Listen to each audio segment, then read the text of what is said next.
For a soldier of the Third Reich, this wasn't just sustenance.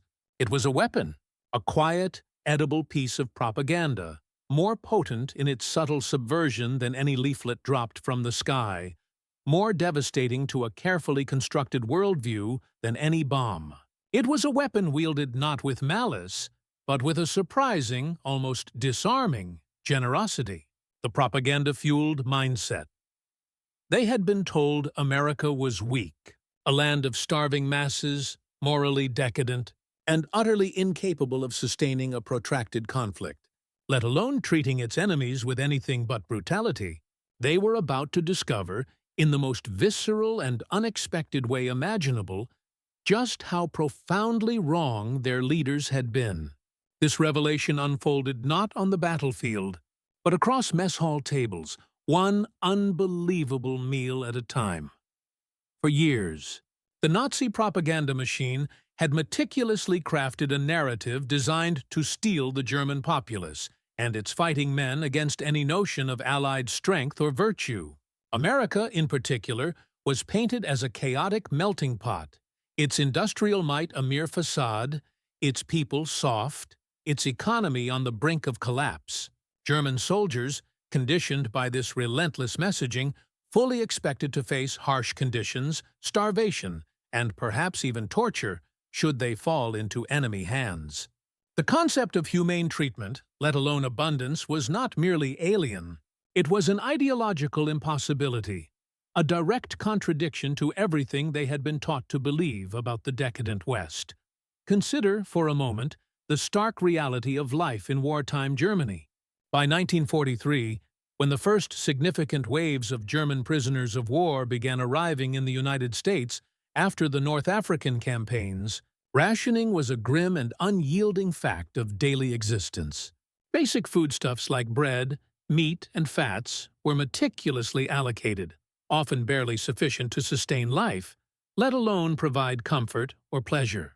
A typical German ration might provide a meager 1,500 calories per day, far below what was needed for an active adult, let alone a soldier. The bread was often dark, coarse, and mixed with extenders, a far cry from the white, refined loaves that symbolized prosperity elsewhere. Luxuries like coffee, sugar, and fresh produce were scarce commodities, often only available on the black market at exorbitant prices, if at all. Against this backdrop of deprivation and ideological indoctrination, the experience of being captured by the Americans was destined to be a profound shock. These men, many of whom had fought valiantly and endured incredible hardship, were brought to a land they had been taught to despise, expecting the worst. What they encountered, however, was an entirely different reality. The first hint of this cognitive dissonance often arrived not through direct experience, but through the delicate, almost subversive, medium of a letter. Imagine the scene: a small village in Bavaria, perhaps similar to Berchtesgaden. A mother, her face etched with the anxieties of war, clutching a thin envelope bearing an unfamiliar postmark from a place like Camp Hearn, Texas. For months, perhaps even years, she had heard nothing from her son, listed as missing in action or captured. The fear of death, of torture, of starvation, a constant, gnawing presence. Then, a letter, bearing her son's familiar handwriting, but filled with words that would shatter every assumption she held about her boy's fate, about the Americans, and about everything the Nazi propaganda ministry had told her to expect from enemy captivity. This was not an isolated incident. Maria Hoffmann was one of thousands of German mothers, wives, and fathers across the Reich who were about to experience the most profound shock of their lives.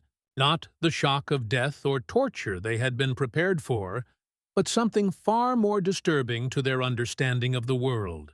Their loved ones weren't just alive, they were writing about conditions that seemed impossible, describing treatment that contradicted everything they had been told about Allied brutality.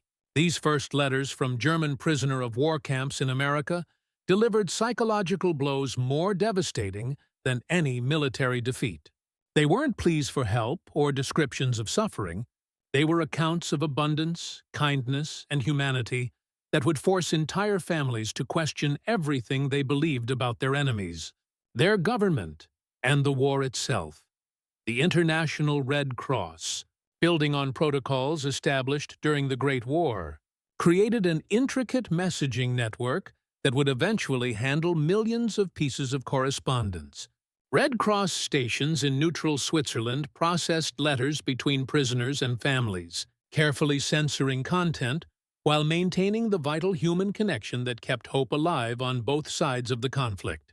For German families, the wait for news was agonizing. The initial notifications often came through official Wehrmacht channels, cold, bureaucratic forms stating simply that their loved one was missing in action or captured. But these official notices revealed nothing about conditions, health, or treatment. Families were left to imagine the worst, based on Nazi propaganda that painted Allied captors as monsters who would torture and starve German prisoners. The Red Cross letter system operated under strict guidelines. Prisoners were allowed a limited number of letters and postcards each month, based on their rank, with every piece of correspondence subject to censorship by both American and German authorities. Families could write messages of up to 25 words on standard forms, but delivery could take months. This agonizing delay meant that by the time first letters arrived, families had often given up hope entirely. In small towns across Germany, the arrival of mail from American prison camps created scenes that neighbors would remember for decades. The postman became a figure of both hope and dread, carrying news that lives could transform in an instant. Families would gather around kitchen tables, hands shaking as they opened envelopes that had traveled thousands of miles through war zones and enemy offices. What they found inside challenged everything they thought they knew about their sons, husbands, and fathers in enemy hands. The culinary shock. And what did those letters describe? They spoke of meals with fresh meat, white bread, and real coffee. They detailed recreational activities, educational classes, and even shopping opportunities at camp canteens. But above all, they described the food, the sheer, unbelievable quantity and quality of it. This was the true culinary shock, a sensory assault on a propagandized mind. Imagine the visual, a slow-motion close-up of a loaf of freshly baked white bread, sliced open, steam gently rising from its soft, yielding interior. This wasn't just bread.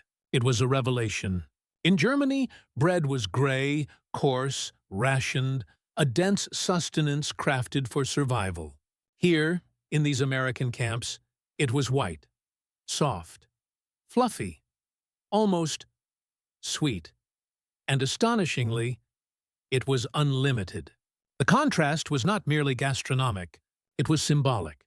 White bread, a staple of Western prosperity, was an emblem of the very abundance that Nazi ideology denied existed in America. Its availability in such quantities was a direct refutation of the starvation propaganda.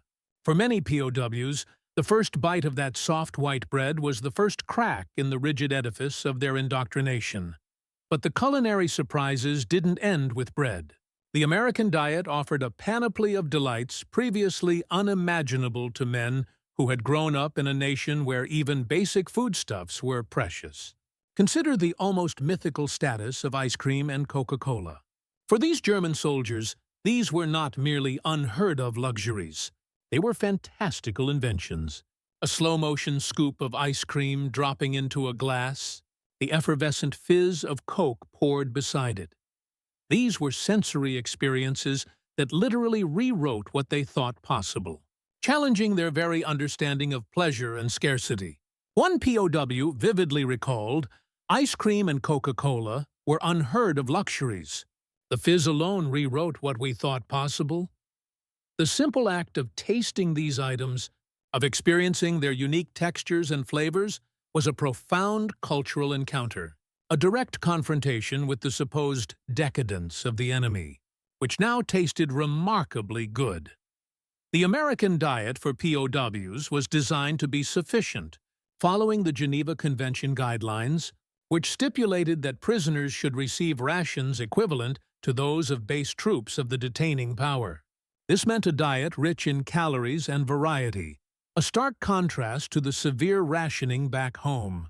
While German civilians struggled with meager allowances, American POWs consumed upwards of 3,000 calories a day, a figure that often exceeded the daily intake of their own captors.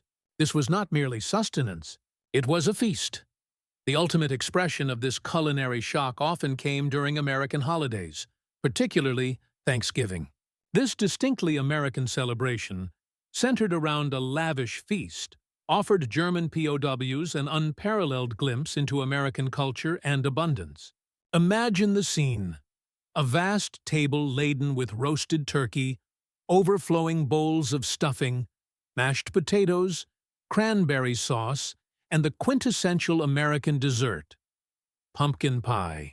For men who had spent years fighting for a regime that promised a 1,000-year Reich of German superiority, to sit at a table celebrating the enemy's national holiday, sharing plates, was an experience fraught with complex emotions. One POW, reflecting on such an occasion, noted the surreal nature of it all. "We toasted the 4th of July with Coca-Cola, not ironically. We toasted the 4th of July with Coca-Cola, not ironically." This repeated phrase underscores the profound cognitive dissonance. The act was so unexpected, so contrary to their ingrained beliefs, that it felt almost like an out-of-body experience. It was a moment where the lines between enemy and host blurred, if only for the duration of a meal. The physical evidence of this abundance was undeniable and often quite visible. Camp records meticulously kept track of the prisoners' health, and the statistics told a compelling story. The average German POW gained a staggering 12 pounds within just 6 weeks of arrival in American camps. This wasn't just anecdotal evidence, it was a systematic, quantifiable outcome. With 371,683 German POWs held in the United States throughout the war, this average weight gain of 12 pounds in 6 weeks represented a collective transformation, a tangible testament to the nutritional superiority of their American captivity over the deprivation of their homeland. This weight gain wasn't merely a physiological response. It was a physical manifestation of the mental and ideological shift occurring within these men. They were literally being nourished out of their Nazi indoctrination. Ideological challenge. The impact of this culinary encounter extended far beyond mere physical satiation. Each meal served, each unexpected luxury savored, became a subtle yet powerful ideological challenge. It chipped away, bite by bite, at the foundational certainties of Nazi propaganda. The very act of eating, a primal human need, became an act of subversive re-education. Take, for instance, corn on the cob. To a German farmer or soldier, corn was primarily considered animal feed. It was something pigs ate, not people. The idea of preparing it, buttering it, salting it, and then devouring it with gusto was initially met with bewilderment, perhaps even disgust. Yet, hunger, that most fundamental of human drivers, eventually made them try it. And then, curiosity, that most human of intellectual impulses, made them like it. The transformation from animal feed to a surprisingly delicious side dish was a micro-narrative of a much larger ideological shift. If something they had been taught was base and unworthy could be so enjoyable, what else had their leaders misrepresented? This simple ear of corn became a symbol of a world far more complex and contradictory than the one presented by Joseph Goebbels. The camp environment itself, far from being a place of brutal oppression, often fostered an unexpected degree of normalcy and even intellectual engagement. Many camps produced their own newspapers, often overseen by American officers, but written and edited by the POWs themselves. These publications, while subject to censorship, often contained articles, stories, and even critiques that subtly, or sometimes not so subtly, reflected the changing perspectives of the prisoners. Imagine a camp newspaper clipping, perhaps a small, unassuming headline, better than Wehrmacht rations. Such a simple statement, seemingly innocuous, carried immense weight. It wasn't merely a culinary review, it was a direct public comparison that undermined the very premise of German military superiority and the supposed efficiency of the Nazi state. These small, seemingly trivial comparisons accumulated, eroding faith and fostering doubt. The vast network of American prisoner-of-war camps, scattered across the American landscape, presented a stark visual contrast to the scarcity map of Germany. Imagine a map animation showing hundreds of abundance dots spread across the expansive territories of the United States, each representing a camp where German POWs were receiving generous rations, comfortable living conditions, and opportunities for recreation and education. This visual would juxtapose sharply with a map of wartime Germany, riddled with symbols of rationing, bombing damage, and widespread deprivation. This geographical and logistical reality underscored the immense productive capacity of the American economy, a capacity that could not only equip its own vast armies, but also sustain hundreds of thousands of enemy prisoners in relative comfort. Every bite, every comfortable bunk, every movie screened, every book read, chipped away at the Nazi certainty. It wasn't just the food itself, but the system that provided it. The underlying economic and logistical strength of America that proved to be the most formidable weapon. The letters flowing back to Germany, filled with these accounts of unexpected plenty, created a profound cognitive dissonance for families struggling with dwindling rations and daily hardships. For Greta Hoffmann in Hamburg, her husband's letter describing chocolate ice cream at the camp store must have seemed like cruel mockery while she stood in bread lines for hours, hoping to secure her family's meager rations. His casual reference to the camps as places of relative comfort and abundance was a brutal juxtaposition to her reality of bomb shelters and constant fear. How, she must have wondered, could the enemy treat their prisoners better than Germany was treating its own civilians? The emotional impact went beyond simple disbelief. Many families experienced profound guilt and resentment.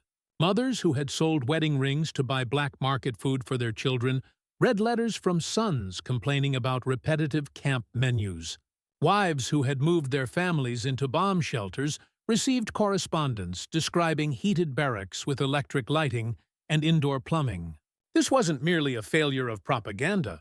It was a moral and psychological crisis, forcing individuals to confront the stark reality that their own government's narrative was a lie, and that the enemy possessed a humanity and prosperity they had been denied.